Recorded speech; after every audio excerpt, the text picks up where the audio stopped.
Цахим орчинд хугацаа цэргийн албаагчид нэгнийхээ биед халдарж байгаа талаарх дүрс бичлэг өчигдөр нийтлэгдсэн. Үүнтэй холбоотойгоор дотоодын цэргийн штабын дотоод хяналт аюулгүй байдлын хэлцээс шалгалтын ажиллагааг холбогдох хууль тогтоомжийн дагуу зохион байгуулж эхлээд байна.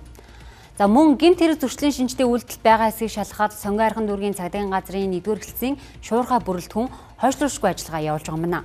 За урьдчилсан байдлаар цэргийн албаагчид хувийн харилцаанаас үүдэлтэйгээр нэгнийхээ биед халтсан гэж үзлээ.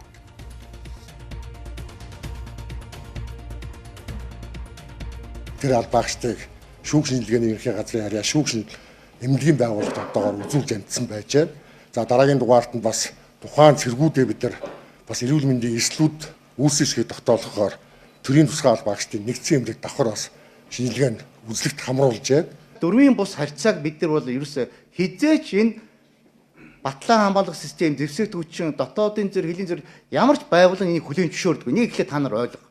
Бидний үнэхээр мдээгүй, хараагүй тэр нэг камеранд байдгүй газар нь энэ амрах команд өгөөд бүгдээрээ амрах үедээ болсон нэг давхартай болсон нэг оны цэргүүд бүгдээрээ баг дарга нар нүг гар хүсүүн төрүүч нөгөөд нь баг төрүүчнэр юм бэлээ. Тэгвэл ерхий сайд цэрэг дэглэсэн асуудалтай холбогдуулж хууль зүйн дотоод хэргийн болон батлан хамгаалахын дэд сайдаар ахлуулсан ажлын хэсэг гаргаж дотоодын цэргийн ангиудад газар дээр нь шалгалт хийхийг үүрэг болголоо. Мөн хууль болоод дүрм зөрчсөн этгээдүүдэд хатуу арга хэмжээ авч ажиллахыг даалгасан байна.